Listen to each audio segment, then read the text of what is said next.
Good afternoon, everyone. Welcome to Eight Letters Live, where we feature books by self publishing authors. The skies are gloomy following the typhoon that was Odette, but I hope you guys are doing okay. And in some areas, a sliver of light has given people comfort and hope. Just like our guest author for today, whose advocacy is to help others find comfort and light in the middle of darkness. An avid writer and literature enthusiast, she loves any and all forms of art, whether that's photography, film, visual arts, or music, you name it. And here it is. One of her goals is to inspire people to be kinder to themselves and to those around them, and to educate these individuals to know more about mental health. Mending in the Milky Way is her debut collection of poetry and prose. Please welcome Aimy Madayag.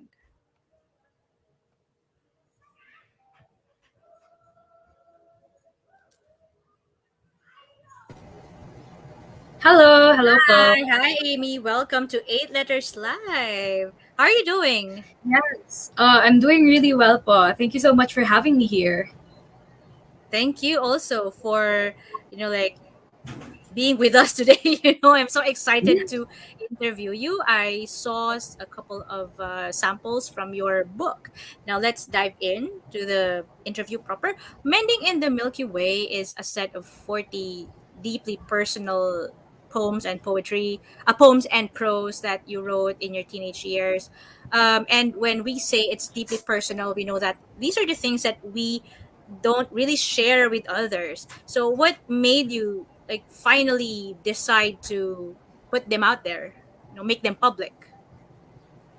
All right, so in the time that I decided that I wanted to make mending in the Milky Way, I was actually really hesitant as well to put these poems and poetry, these works of prose out because that's what you said. They're deeply personal.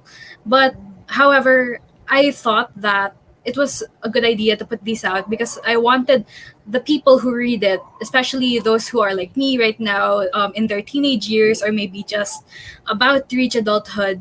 Maybe I wanted them to feel less alone in their struggles because I do talk about my struggles as well here. I do talk about my struggles, my woes, some things that I've gone through in the past. And I wanted to inspire people and let them know that it's definitely okay to be going through something right now. And more than that, you will get past it. So this collection is not just about your struggles, but there are rather inspiring poems as well, Yes, there right? are. It's actually split into two categories. It's called Mhm. the first category is called monochrome and the second one is called multicolored. So monochrome is the more serious, the more somber works, and Mhm. multicolored naman is the uplifting, the more hopeful portion, and the ones that reflect more on works that are meant to uplift others. I'm glad you mentioned that because I was about to ask you, like, was there like a category for the poems? Now I'm also curious about the title you chose for the collection. I pretty much got an idea that this was about, I don't know, like if there's heartbreak here because of the word mending. But why is there a Milky Way? Why is it not mending on Earth? Why is it mending in the Milky Way? Apo. So actually, ever since I was a child or ever since I was beginning to enter my teenage years, I have been obsessed with like the Milky Way and the galaxy and stars, especially stars. As you can see in my background, there are even like star decorations there, so you Yeah. can tell that I'm a person who really loves stars and the galaxy. So, Mending in the Milky Way are personal works, as you mentioned already, about me and my life. And I wanted to sort of add that aspect of myself that was more inclined towards the galaxy and towards stars and planets and stuff like that. And I wanted to incorporate it in the prologue and the epilogue of the book, especially considering that in the prologue and the epilogue, I was talking about how the galaxy is something that comforted me and how Mm. it was something that I felt like I could escape to, or rather, something that is like a haven for me. Yun po. Actually, when you mentioned Milky Way, stars, galaxy made me think of something limitless, infinite.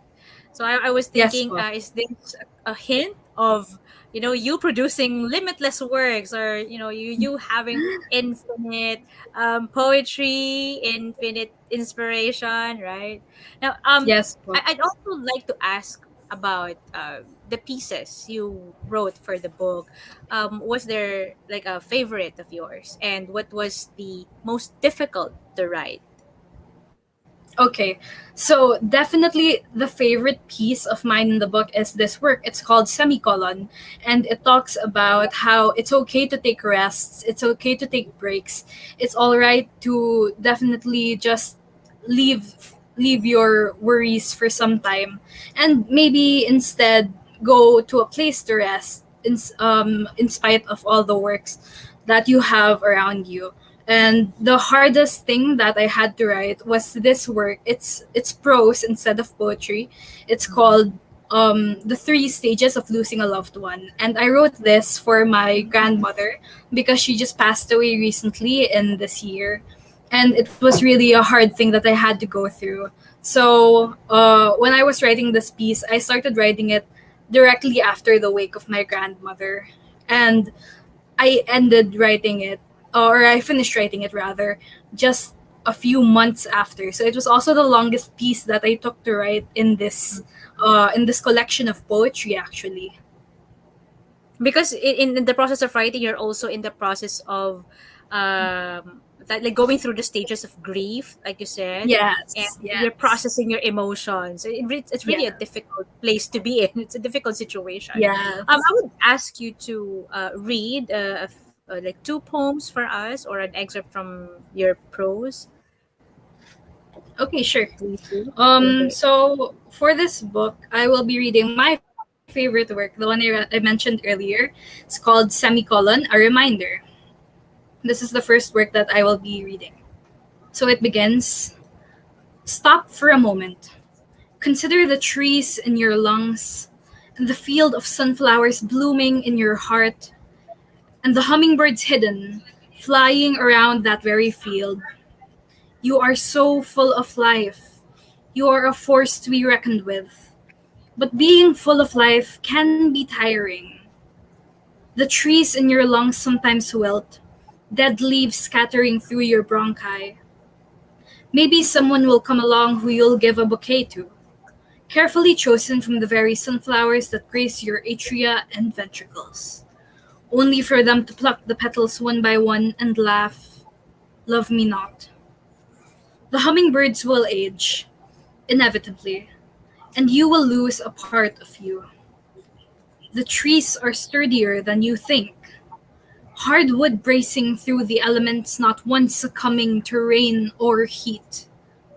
The sunflowers remains, though their petals have now been carried away by the wind, contain seeds that can be used to grow new ones. Use them to replace those that have been wasted ungratefully. Some hummingbirds live shortly, but they live well. Their offsprings grow and fly in their place. Stop for a moment. Yes, it's okay. Consider the trees in your lungs and the way they bear fruit once the leaves regrow.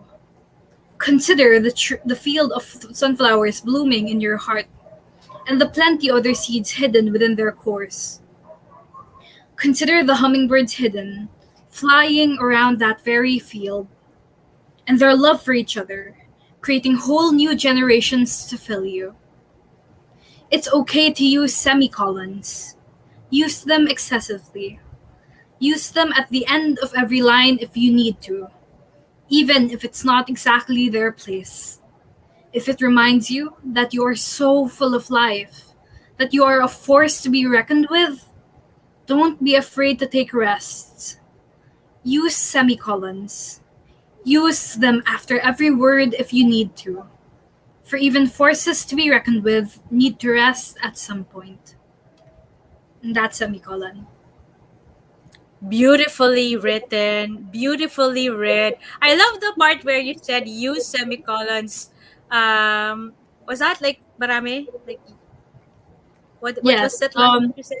It says use semicolons, use them excessively, Excessively, use them yes, at right. the end of every line if you need to. Perfect. You know what? I'd like to invite you to poetry reading events. You know, if ever eight letters would have that. Cindy, I'm giving you a hint already. I love how you read the poem, and it's. I also like the imagery. You know, it's so vivid, and the metaphor you use. You know, sorry, I have to ask. How young are you? I'm 17 years old po. 17 and such insights and such talent for writing poetry. My goodness. I couldn't write that a poem that long and that beautiful. I cannot.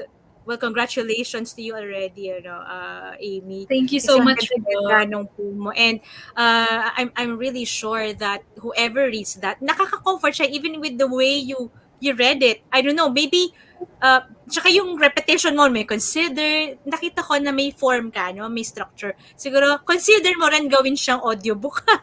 Ang ganda niya pakinggan, Amy. Really, really, seriously. Ang ganda niya pakinggan. So, tama siya, no? It's really on point dun sa sinasabi mo na dun sa blurb mo na you hope that this could give comfort and light, and that poem that you read just now, it made me light actually. I mean, that poem is relatable, no? And hindi lang siya pang teenagers na ano eh, pati ako nakarelate talaga, no? Now, kasi nga sabi mo, it's a personal work. How have you developed as a person and as a creative from from the day you started writing poetry and prose until today that you're releasing this book?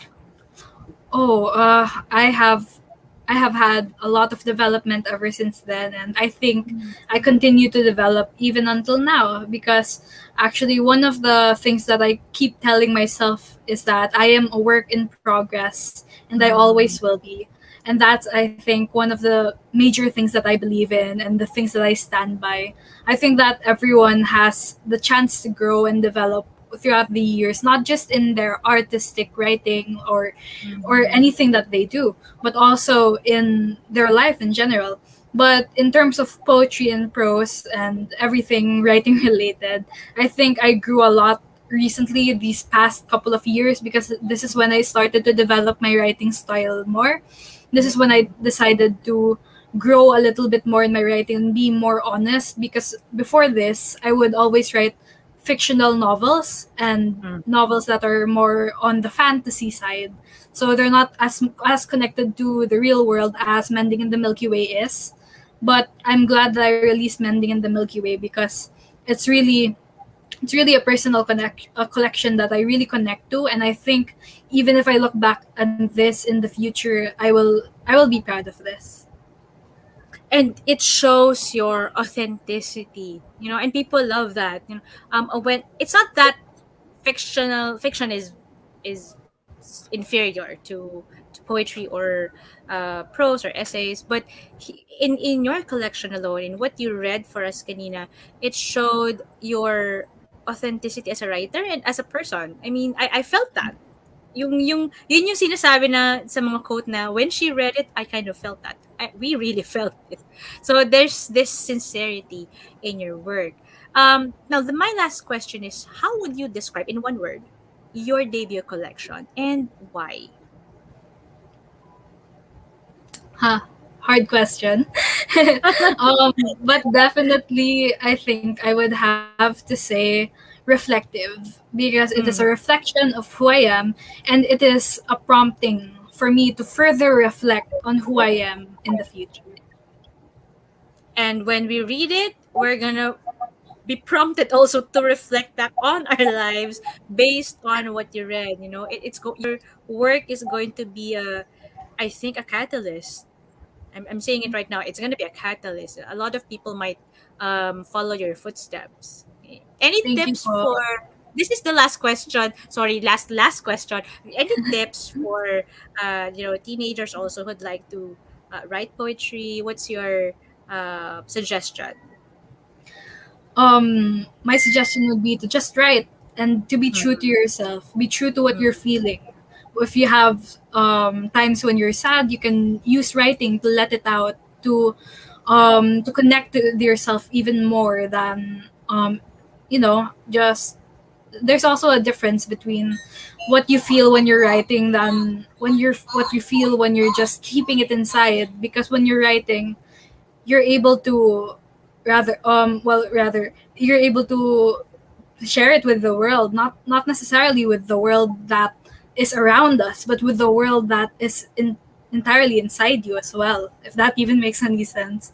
But definitely I would suggest that for young writers, just keep writing, just keep reading, just keep creating and sharing your stories. And if you want to publish, of course you can always take that first step by collecting your Mm. works, compiling them, and eventually you can go ahead. And of course, publish them over at 8 letters. Yes. Kailangan meron talagang gano'n. But thank you so much. Where can we buy your work? For how much? And is this just a paperback or is there an ebook version? So my works are currently available on Shopee and Lazada. My store is named Amy M, and they're available right now for 370 pesos. And yes, currently they're only available at paperback version, but I hope to release an ebook with 8 letters soon. Yes. Yes, please do. Please do. Yeah, and if you have audiobook, yes, please do. I would like to listen to you read the poems. Novelist, a poet and philosopher of early German Romanticism, said that poetry heals the wounds inflicted by reason. And this book, Mending in the Milky Way, is a reminder that it is all right to take your time, rediscovering yourself amidst the busyness of life. If you want to find comfort and light in these times, okay, these troubling times sometimes, this book is a wonderful place to start. Thank you, Amy, for trusting 8 letters, and we hope to read more of your works very, very soon. And to everyone who just watched, thank you, and we'll see you next week. Bye, everyone. Bye. Thank you so much po.